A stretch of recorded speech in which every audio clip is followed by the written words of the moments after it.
RM es conocido como el miembro que ronca más fuerte en BTS. Desde los días de su debut, los ronquidos de RM eran tan intensos que a menudo se disculpaba con los miembros que compartían dormitorio con él.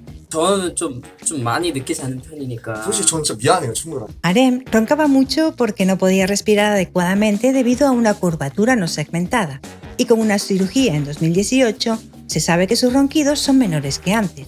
El hecho de su cirugía se dio a conocer atrayendo nueva atención hacia una transmisión anterior donde se vio una máquina CPAP que suministra aire artificialmente a la nariz junto a la cama de RM.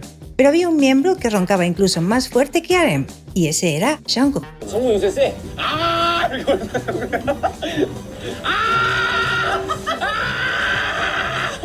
정우의 코할 때 이래다.